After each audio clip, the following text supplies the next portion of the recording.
Chapter 6, The Apology. Now playing as Levy. You walk Ella into her penthouse, feeling uneasy. She's barely said a word since you left the nerve offices. Everything was perfectly fine earlier, but she didn't even say hello to Anderson during the drive home. Just when you're wondering how long the silence will continue, she tosses her purse aside and turns to you with a furious look.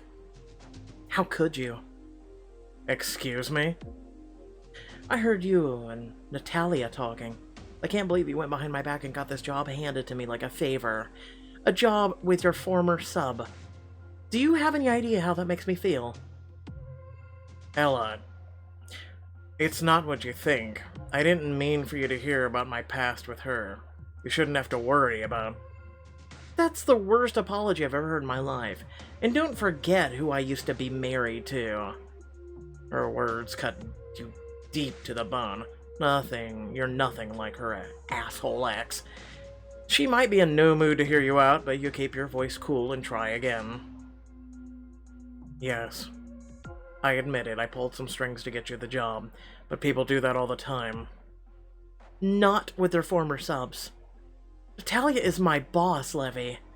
How am I supposed to focus on at work knowing that you used to do the same things to her that you do with me?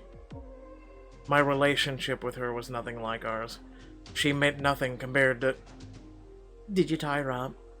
Did you make her scream your name? Of course, we were in a sub-dom partnership, but you know I've had subs before you. You know how the community works. Instead of comforting her, your words only seem to feed the flames. You really don't get it, do you? Just get out. Your throat tightens with a need to explain yourself, but you can tell where a line has been drawn. If that's what you truly want, fine. She doesn't even look at you as you turn to go. When you climb into the car, Anderson glances back and winces when he sees the look on your face. Oh, should I ask? Anderson, this is what I get for trying to do Ella a favor. She's mad at me because I tried to help her, so I'm giving her some space until things settle down. Is that what we're calling it? Because from where I'm sitting, it looks an awful lot like you're slinking away. Just drive. Anderson does, and the streets pass by in a blur. You clearly overstepped your bounds with Ella. You just need a way to make it up to her. If there's ever a time for a lavish apology gift, it's now, but what would make the best apology? None of this. None of this, dude. I hate to tell you this. No. Not gonna work. Pull out your phone, place the order the moment the thought strikes you. A woman like Ella deserves the very best. This will look incredible on her, especially if it's all she's wearing. And I'll throw in a bouquet and a box of her favorite chocolates to sweeten things. You can't always buy your way in life. The next morning, as soon as you get notified that your purchases have been delivered, you knock on Ella's door. But instead of greeting you with a smile, she shoves the jewelry box right at you. Seriously, you thought a string of diamonds would fix this? Ella, I just wanted to make it up to you. Goodbye, Levy. Told you. She shuts the door before you can respond. You stare at it for a full 30 seconds before you can shake yourself off. On your way through the lobby, you pull out your phone. I may need more help than I thought. You need somebody who has empathy. A few nights later, with still no word from Ella, Sloan meets you for drinks while he's in town, looking much too cheerful for your current frame of mind. I don't know how to get through to Ella. She's rebuffed all of my gifts so far. Of course she did, you idiot. Flowers would cut it if you were just some random guy she's seeing. But you're not just anyone, Levy. You're a billionaire. You have to show her exactly what she's worth to you. Open the wallet of yours, and I promise she'll greet you with open arms. No, she won't! Sloan, I hope you know what you're talking about. You sign, pull up the number for the nearest luxury sports car dealer. Oh, I can't afford to mess up again.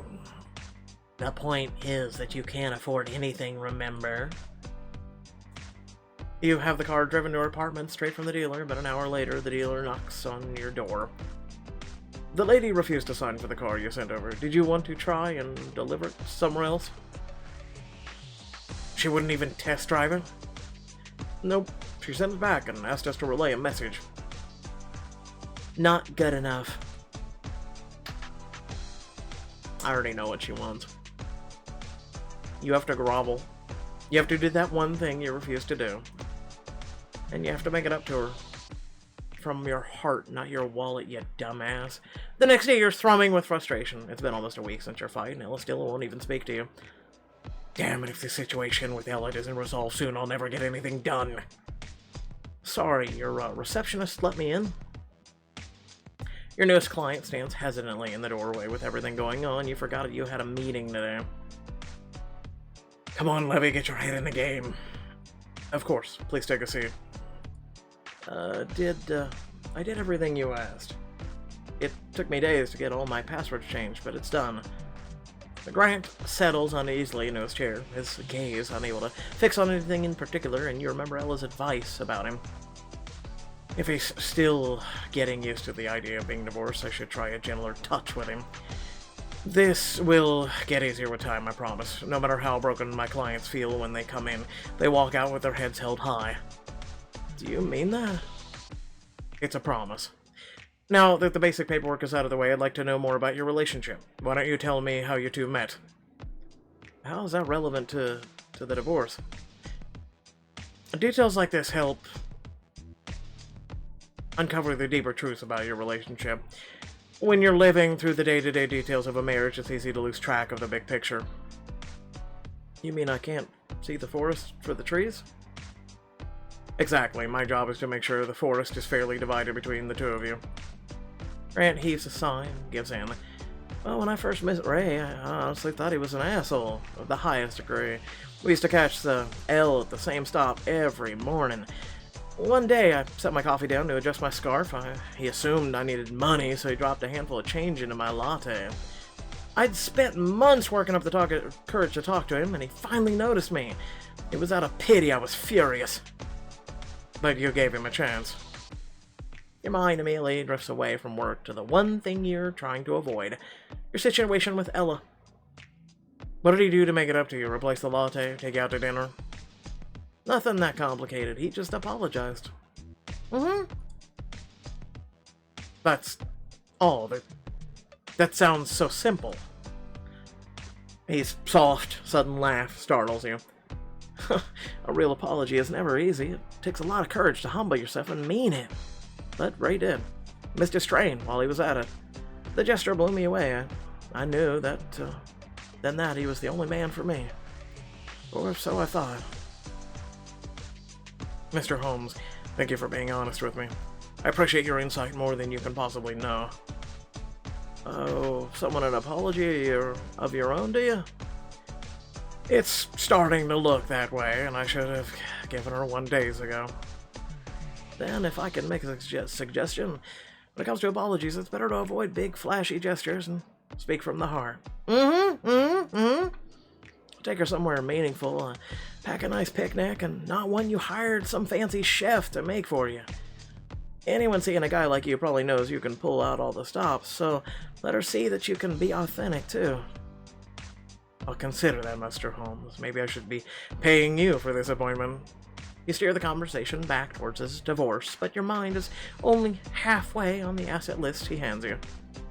If he could forgive a stranger with nothing more than a heartfelt apology, then you're sure you can win Ella back by doing the same.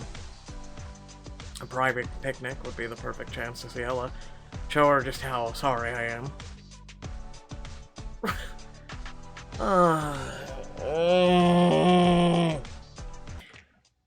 Seriously, I'm just gonna say this. You should not need to pay for diamonds for this, but whatever. It would be skipped straight to the apology, which I'm sure it's just as grandiose, right? But let's see.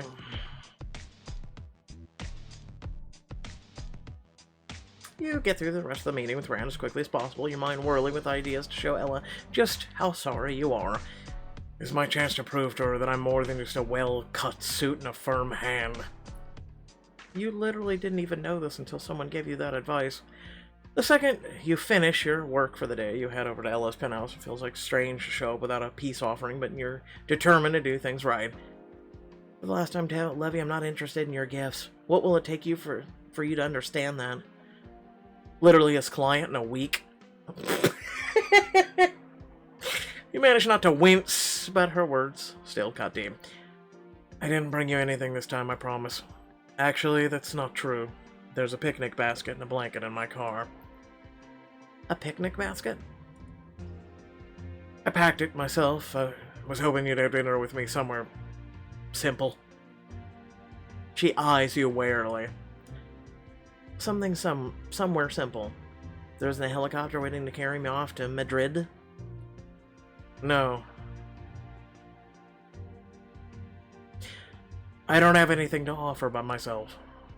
If you still don't want to see me after our meal, I'll leave you be, but this is important. Maybe it's just wishful thinking, but you can swear her lips curve into a slight smile. You can't resist the urge to grab her hand and twine her fingers with yours, but a small touch feels so good you almost shudder.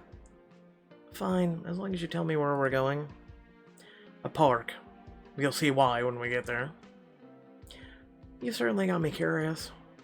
And curiosity killed the cat. Your heart's already starting to feel 10 times lighter as you escort her down to your car and whisk her away to your destination. You drive her to the park in the middle of the city to a private spot tucked away amongst the trees where you quickly set up a pillows, picnic basket, and a small tent strewn with cushions. Levy, how did you find this place? I stumbled across it weeks ago when I was searching for places to use in our lessons. It wasn't the best fit for that, but I couldn't get it out of my head. Instead of thinking of our lessons, I kept thinking of watching the sunset over the river with you. She glances at the beautiful spot you've set up and then looks up at you. And did you picture her taking me here for a picnic too? Not at the time. And don't get too excited about the picnic. I made everything myself, so some of the food is different. What do you mean you made it all by yourself? She looks curious as she settles into the cushion and watches you unpack the basket. Is that a pasta salad? With truffle oil. It was a recipe I felt up to with a special twist. Hopefully it didn't go too heavy on the truffle oil. And a cheese plate? The finest you could muster. I'll admit it doesn't exactly qualify as cooking, but I picked each of the cheeses and complementary flavors myself. Oh well, it's out a laugh so light that you feel a surge of hope. Grant may have been on to something after all. Levy, this is one of the sweetest things anyone has ever done for me, but it doesn't change the fact that you really hurt me. I know, and that's why I want to apologize. I'm sorry for trying to fix things with money. That's not really what you need to apologize for. There's idiots who think that's cure-all be-all, and there's also idiots who fall for it, too. I'm sorry for pulling strings behind your back. I didn't tell you at the time, but I was scrambling to get you that interview while we were on vacation in the Maldives. Is that why you kept talking on all those, or taking all those phone calls? I wanted to make that trip perfect for you, and have a surprise waiting for you when you got home. She picks up the cracker from the caricature board and begins nibbling around the edges. I still want to know how much of a role you had in getting me my job. Did I earn any of it on my own? Of course. The only reason I called her and suggested you for the position was that it seemed like a good fit. I really like the job. I know you do, and that's why I wanted so badly to give it to you. Bad wording, but we'll go with it. You grab her hands, desperate to feel her touch. When she doesn't shake you off, you squeeze her tightly. I know how much working means to you, and how much you hated that Pat never saw you as anything more than a trophy wife. When he got you fired from the Hernandez campaign, it threw me off balance. I didn't want to damage your career, or allow those concerns to get in the way of things we share together. Don't worry, Levy, I know who to blame for getting fired, and it's not you. Relief surges through you at her words, but you know you're only halfway through the real apology. I'm glad to hear it, but also I need you to know that Natalia doesn't mean a thing to me. Nothing at all? Natalia is a thing of the past. We had our fun, but when I look at her now, I feel nothing. But she's so accomplished and beautiful. Uh-huh. And if he wanted that, he'd still be with her. But he's with you. And yet, she simply doesn't compare when it comes to you. You cup the sides of her face and trace a familiar curve of her mouth with your thumb. You have to believe me, Ella, when I was with her, I never even felt half the things I feel for you. Ella's breath catches. You desperately want to press your mouth to hers, but she shifts on her cushions, still looking uncertain. I understand what you're saying, but this still hurt. I like working because it makes me feel independent. I can't have my own career and really have one if you're going to swoop in and save me every time things get a little rough. All I want was to take care of you. And all I want is a chance to prove myself. She squares her shoulders to face you. You tense at her fierce determination, but you keep her posture relaxed, refusing to let it show. Which is why I'm gonna keep that job and show Natalia that she was right to hire me. Really? You might have gotten me in the door, but I plan to be the one who keeps it open. Ella, that's fantastic. You make a move to pull her in your arms, but she stops you with a hand flat against her chest. Just promise that you won't ever try to handle my career again, or buy me off with apology gifts. Not without asking first. Oh ho ho ho! I promise. I'd be a useless dom if I couldn't learn a new rule now and then. She finally relents, allowing herself to tumble into your arms. Of course, if you wanted to buy me off with a kiss, that would be a different story.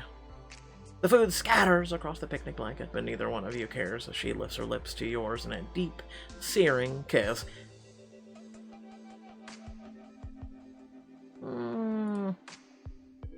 You growl eagerly against her mouth as you grab her around the waist and tug her into your lap. She sighs as her body nestles against yours, and she winds her arms around your neck. Just because I made you a picnic doesn't mean you get to make the rules. Oh, really? What are you going to do about it? You answer by tugging her head down and claiming her mouth. It's been too long since those delicious lips opened for you, and you can't get enough. You slide your tongue along hers, delving deep until she moans against you. This is all I've wanted for the past week. As you kiss down her neck, marking her nips of your teeth, she bucks her hips, craving more friction. You harden in response as her body rocks against you. Well, now that you have me here, what are you gonna do with me? Anything I damn well want. You trail scorching kisses down her body. Every curve is familiar. The swell of her, the dip of her waist, the suppleness of her hips. Also, without thinking, she moves against you, her hips thrusting greedily for more. I've needed your hands on me so bad. God, I've missed you. Your taste, your scent. Hard you make me just from one kiss. I could take you right here and now. Levy. You slash your mouth over hers. She whimpers, half the pressure, half desperation for more, but you don't intend to show mercy. Now that she's yours once again, you won't stop until she's trembling in your arms. Be quiet and let me finish kissing you, that's an order.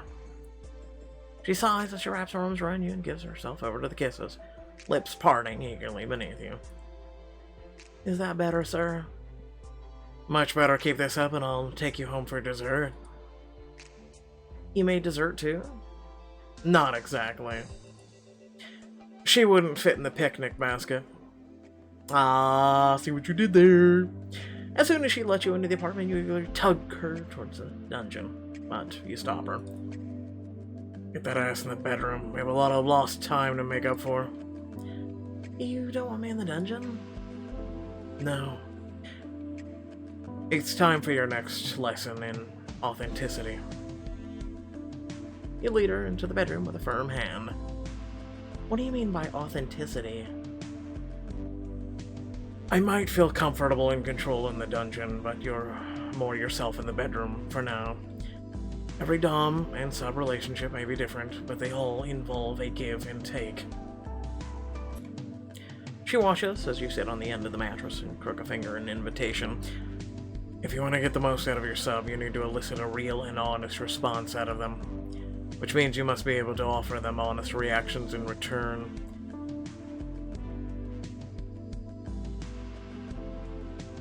Show her. You are guiding her, after all. Do you know how I can tell that you're being authentic with me? She shakes her head, sitting down on the bed beside you.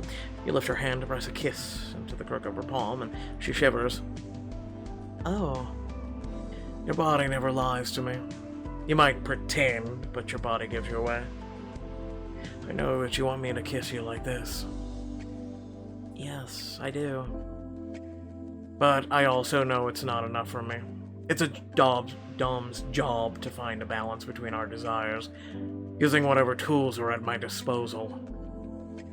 Elle's bedroom is neat and tidy, but a good Dom knows how to play with her imagination. A bottle of sensual oil, curtain ties. Let's try the oil. I like that one. Sometimes it's not about what I do to you. It's about what I do to myself. You grab a bottle of scented oil from the bedside table and pour some into the palm. The light floral scent fills the air between you. Are you gonna massage me? You chuckle as you zip open your fly. Oh no. So basically they kept talking about things and we got to this one and now she wants a timeout. Save the restraints. But we'll save that for another day.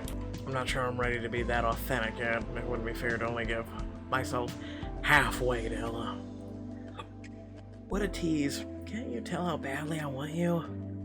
You smirk, and seeing the look on your face, she shivers with anticipation. Being in the bedroom won't save you from me. I might be most at home in the dungeon, but there's plenty I can do to you right here. She sighs as you ease on top of her, claim her mouth with a hungry kiss. You need her. You won't be satisfied until she's screaming your name. Later, Ella sleeps peacefully in your arms, but you're still wide awake, your thoughts racing. What came over me tonight? A few weeks ago, you never would have dreamed of letting anyone tie you up, but the idea of Ella holding those restraints still makes you shiver.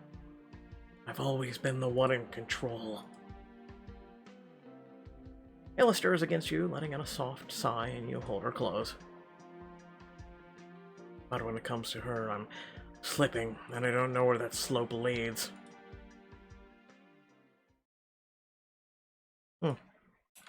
And so first and foremost, if you did enjoy the video, remember to like, share, and subscribe. And, yeah, description has a bunch of cool stuff. So pretty much what happened with the oil was he used it on himself. There, I'll leave it to your imagination. It was short, sweet, I guess. Reminded me of something. And then, no, not that, ladies. No, it is true, though, what happened. It is something that, yeah, no, at least they were authentic with that. I do have to say, authenticity was authentic. So hopefully you all did enjoy that. There really wasn't much besides the typical bounce chick wow wow, which you know how this is, you know, YouTube and their whole BS. Even though we can have people, you know, fully without clothing because they're teaching yoga on YouTube along with a lot of other things. Because it's a fitness and or educational purpose. I don't know how it works. Don't look at me. You know what? Why don't you all go over to YouTube and ask them those questions and ask them why it makes sense, right? How all that's permittable versus, you know, what a simple story elicits out of people. I don't know. It's YouTube.